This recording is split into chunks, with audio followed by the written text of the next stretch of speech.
Buenas noches. El día de hoy vamos a hablar acerca de las técnicas de elaboración del presupuesto de capital. Nosotros ya vimos en sesiones pasadas algunos conceptos relacionados con el presupuesto de capital. Vimos lo que era el costo de capital, cuáles eran los flujos de efectivo relevantes, cómo se determinan estos flujos de efectivo, la inversión inicial, los flujos de efectivo de operación y el flujo final, si es que lo hay, ¿verdad? Y pues podemos saber que estas formas de elaborar un presupuesto de capital no terminan ahí. Elaboramos un presupuesto, hacemos un pronóstico o estimaciones, ¿verdad? De los diferentes flujos de efectivo, que a final de cuentas los flujos de efectivo de operación no son otra cosa más que un estado de resultados, ¿verdad? El día de hoy vamos a hablar sobre ciertas técnicas que nos permiten evaluar la factibilidad financiera de un proyecto de inversión o de un presupuesto de capital. Las inversiones a largo plazo representan salidas considerables de dinero que hacen las empresas cuando toman algún curso de acción. Por esta razón, las compañías necesitan procedimientos para analizar y seleccionar las inversiones a largo plazo. La elaboración del presupuesto de capital es el proceso de evaluación y selección de las inversiones a largo plazo que son congruentes con la meta de maximización de la riqueza de los dueños de la empresa. Las compañías normalmente hacen diversas inversiones a largo plazo, pero la más común es la inversión en activos fijos, la cual incluye propiedades, entre ellos los terrenos, plantas de producción y equipo, que le conocemos como maquinaria y equipo. Estos activos normalmente se conocen como activos productivos y generalmente sientan las bases para la capacidad de ganar fuerza y valor en las empresas. Maestro, perdón, no se están proyectando las diapositivas.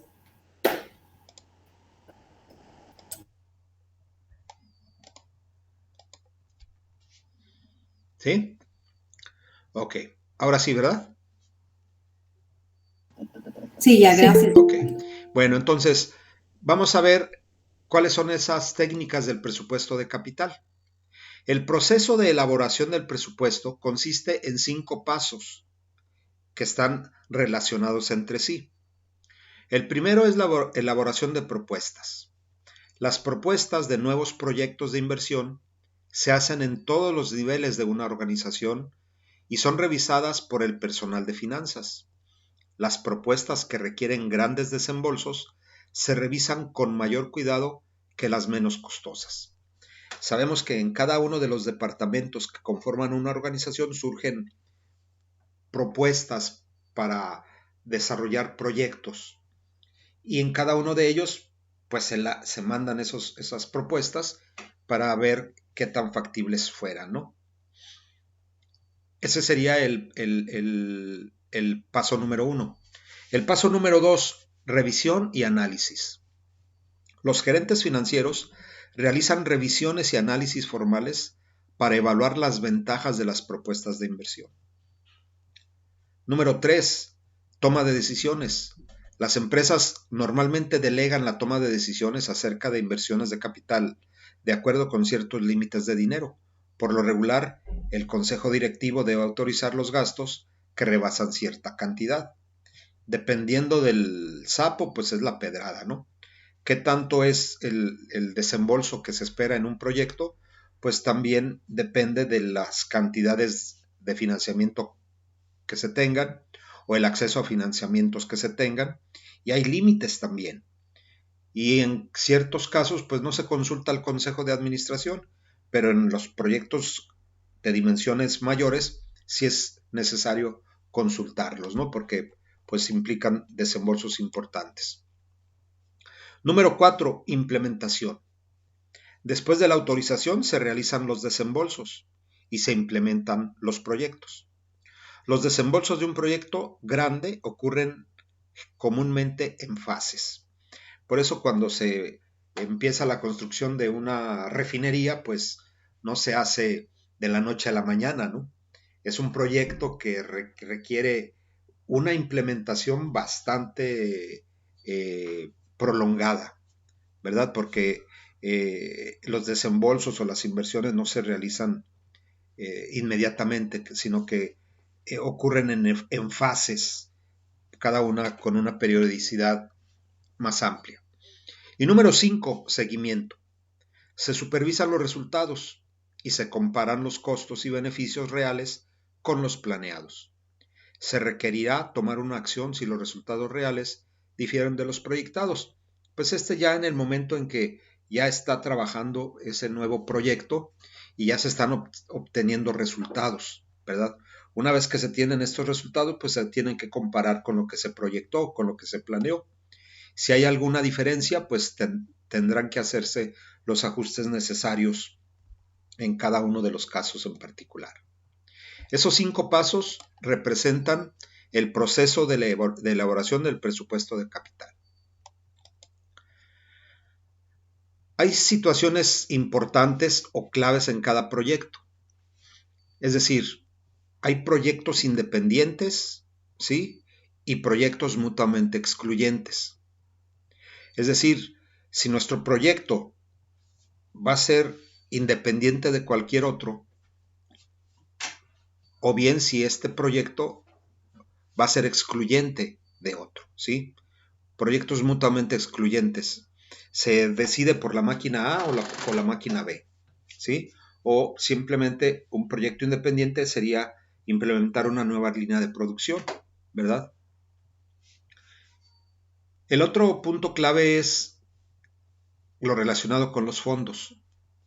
¿Hay fondos ilimitados o hay razonamiento de capital? Es decir, ¿estamos limitados a ciertos montos de capital o estos pueden ser hasta el nivel que pudiéramos pensar, ¿no? Ilimitados, que generalmente pues solamente por parte de ciertos gobiernos son fondos ilimitados.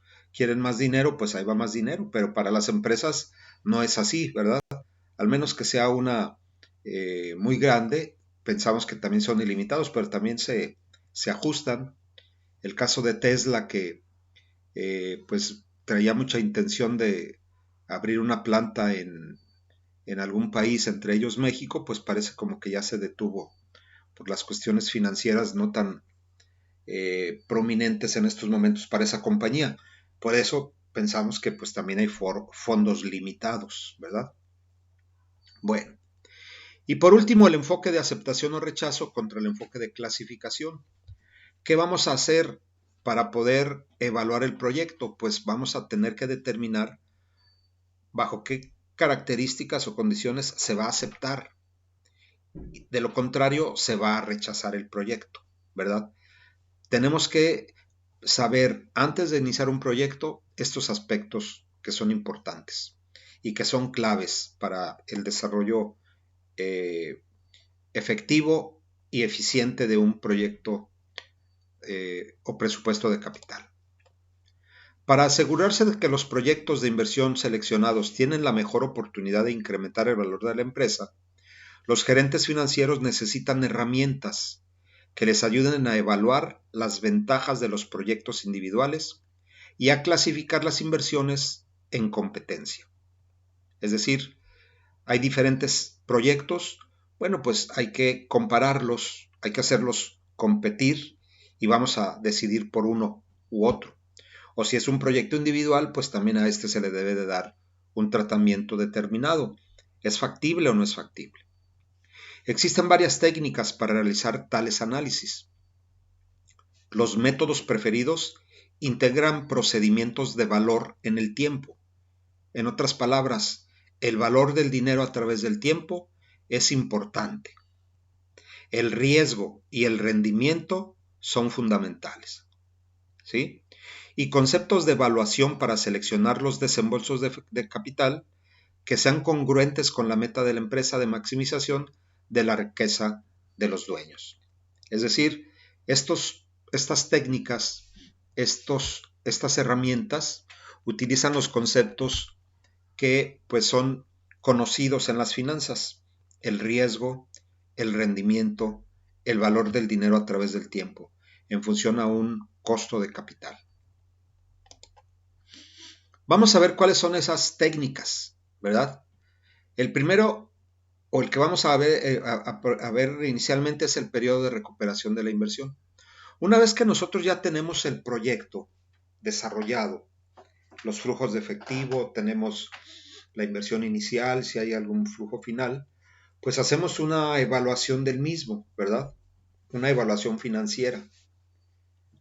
A eso que se conoce como evaluación de proyectos de inversión. Y se utilizan diferentes técnicas o herramientas. La primera que estamos viendo aquí es la del periodo de recuperación de la inversión. Es decir, el tiempo requerido para que una compañía recupere su inversión inicial, calculado a partir de las entradas de efectivo. Aunque de uso muy difundido, el periodo de recuperación se considera por lo general como una técnica rudimentaria de elaboración del presupuesto de capital, porque no considera explícitamente el valor del dinero en el tiempo. Bueno, pues no estoy diciendo yo que sí los considera.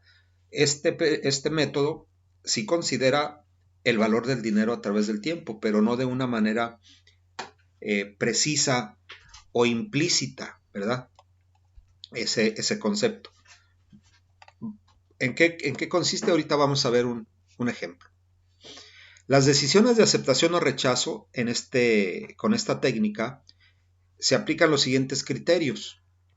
Si el periodo de recuperación de la inversión es menor que el periodo de recuperación máximo aceptable, entonces el proyecto se acepta. Si el periodo de recuperación de la inversión es mayor que el periodo de recuperación máximo aceptable, entonces el proyecto se rechaza.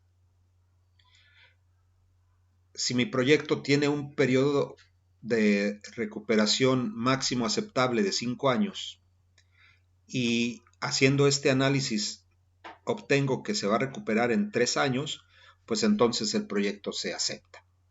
Pero si el proyecto se va a recuperar en 5 años y medio, pues el proyecto se rechaza. Mayores de 5 años se rechazan, menores de 5 años se acepta. La administración determina el periodo de recuperación máximo aceptable de la inversión. Este valor se establece subjetivamente con base en diversos factores, incluyendo el tipo de proyecto.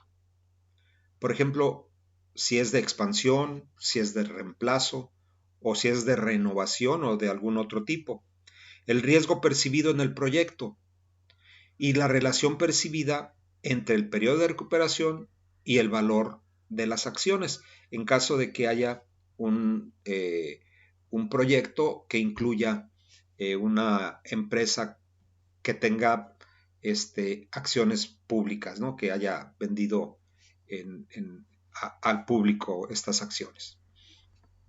Bueno, un ejemplo del periodo de recuperación de la inversión, aquí lo tenemos en la pantalla. La inversión inicial es de 150,000. Los flujos de efectivo de operación para el año 1 son 30,000. Luego viene 35,000, 45, 55 y 60,000 para los años 2, 3, 4 y 5. ¿Cómo calculamos el periodo de recuperación? Bueno, pues vamos a hacer lo siguiente. Vamos a hacer una acumulación de flujos. De 30, en el segundo año se acumulan 65, ¿verdad? En el segundo año, 65 más 45, 110, más 55, 165, y en el año 5, más 60, me da 225. Hay unos flujos de efectivo de operación acumulados de 225,000 en el año 5. ¿Cómo calculamos el periodo de recuperación? Bueno, pues es la inversión inicial, que son los 150,000, menos los flujo antes de recuperar. ¿Sí? Esto es, por ejemplo, tenemos 30 más 35 son 65, ¿verdad? Más 45 son 110. Más 55 son 165. Ya se pasó en 15,000. Se recuperaron cuando se completaron los 150,000. Entonces está entre el año 3 y entre el año 4, ¿verdad? Van a ser 3 años. ¿Pero cuánto tiempo? 3 años, ¿cuántos meses? Bueno, lo que hacemos es 40,000, que es la cifra que nosotros obtenemos, ¿verdad? Tenemos 65 más 45 da 110, más 55 da 165. Ahí tenemos nosotros 40,000. Entre 55,000 por 12 me da 8.72 meses. Es decir, 3 años con 8 meses y .72 de mes, ¿verdad? Que serían 7 por 3, 21, como 21 días. ¿De dónde, aquí qué es lo importante? ¿De dónde sale la cifra que nosotros tomamos en cuenta?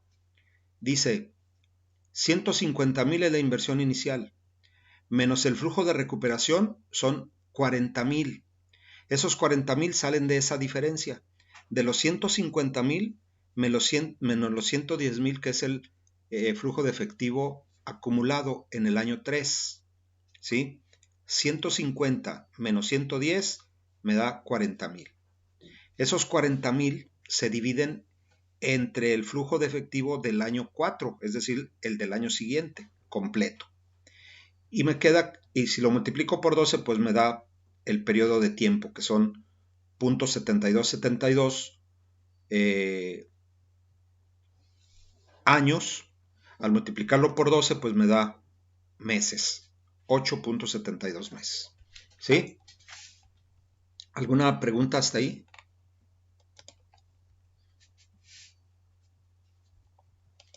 No, maestro. Ok. Bueno, el siguiente es el método que se usa para, generalmente, ¿no? Conocido como el valor presente neto. Ustedes ya lo vieron en matemáticas financieras.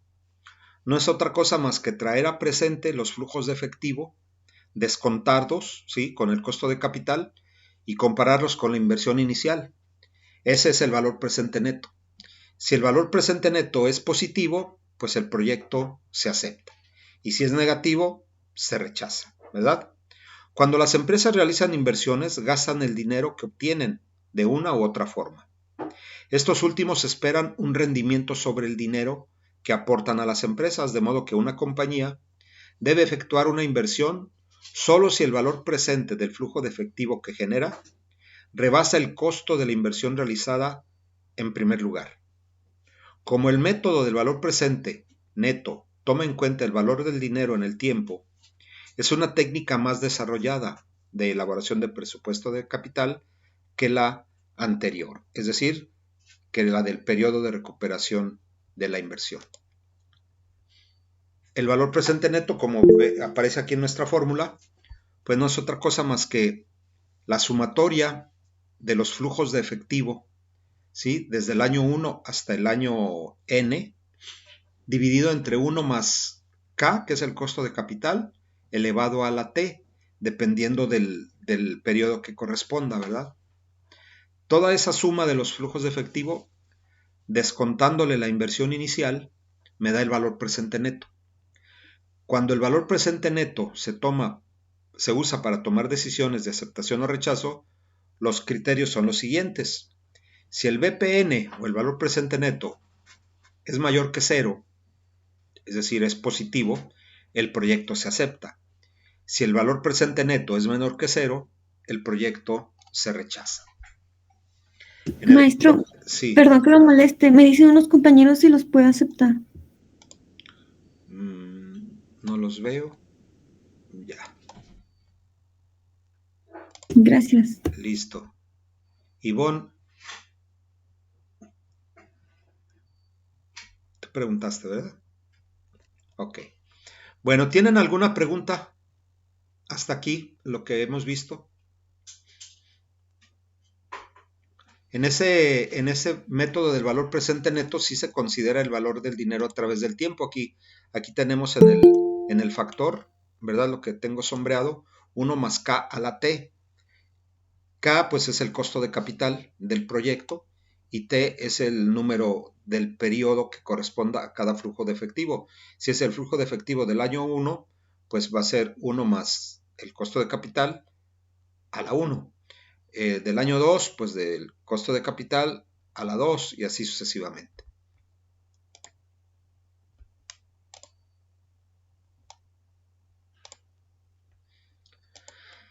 El tercer método y último que vemos el día de hoy, bueno, aquí es el de la tasa interna de rendimiento que aparece en la pues penúltima diapositiva. Aquí tengo yo el ejemplo de un cálculo del valor presente neto con los datos del ejercicio anterior. La inversión inicial son 150,000, está en signo negativo si lo observan. Y luego viene más los flujos de efectivo, que en el ejemplo pues son 30,000, 35,000 y así sucesivamente como los habíamos descrito, ¿verdad? Y están descontados con una tasa del 15%. Ese es el costo de capital estimado para este proyecto. Tenemos entonces los diferentes flujos de efectivo con sus diferentes periodos, el 1, el 2, el 3, el 4, el 5, se descuentan, se traen a valor presente y hacemos una comparación, ¿no? Si el valor presente neto es positivo, pues el proyecto se acepta. Si este es negativo, pues el proyecto se rechaza. Yo les encargaría que hagan este cálculo para que ustedes ahí tomen la decisión. ¿Cuál sería con respecto a este ejemplo que tenemos aquí? Y el último instrumento de análisis es la tasa interna de rendimiento o tasa interna de retorno, como le llaman algunos otros. Es una de las técnicas más usadas en la elaboración de presupuestos de capital. La TIR, conocida así, es la tasa de descuento que iguala el valor presente neto de una oportunidad de inversión a cero, ¿sí? Debido a que el valor presente neto de las entradas de efectivo es igual a la inversión. En otras palabras, vamos a obtener una tasa interna de rendimiento, una TIR, que haga que esta fórmula que está aquí se cumpla, ¿no? Es decir, la sumatoria de los flujos de efectivo descontados menos la inversión inicial debe ser igual a cero. No debe de ser mayor ni menor, debe ser igual a cero. Anteriormente, cuando no existía por ahí el maravilloso Excel, pues nosotros hacíamos el cálculo de a prueba y error, ¿verdad? En base a una tasa del costo de capital. Y íbamos subiendo o bajando el valor de la TIR hasta que encontráramos el que hiciera que esta desigualdad me diera cero o nos diera cero, ¿verdad? En la actualidad, pues tenemos ese paquete que nos permite resolver muchos problemas de una manera más simple. Y ahí tenemos las funciones financieras, aparece la TIR, ¿sí? Lo único que hacen pues es darle los flujos de efectivo, la inversión inicial, y le piden que calcule la TIR y se las da automáticamente. Ya nos resolvió ese problema. Ahora lo que nosotros debemos de decidir es que si ese valor obtenido es mayor o menor que el costo de capital, ¿sí? Si la TIR es mayor que el costo de capital, el proyecto se acepta. ¿Por qué se acepta? Bueno, pues porque aún con el costo de capital, con ese costo de capital, si es menor que la TIR, el resultado sería negativo. Por lo tanto, con la TIR, como es superior al costo de capital y me hace que el valor presente sea cero, pues quiere decir que está por encima, se descuentan a una tasa más alta los flujos de efectivo. Y esa es la tasa interna de rendimiento que nosotros debemos de considerar para tomar la decisión de aceptación o rechazo. Bien. Esos son los temas que revisamos el día de hoy. Básicamente son 3 técnicas de presupuesto de capital y la parte de la teoría que tiene que ver con el proceso de los 5 pasos de la elaboración del presupuesto de capital. Hay algunas preguntas que tienen que responder a la par de la actividad que se presenta para esta semana. Yo, por lo pronto, pues termino la presentación del tema del día de hoy y aquí cierro la videoconferencia o cierro la grabación de la misma.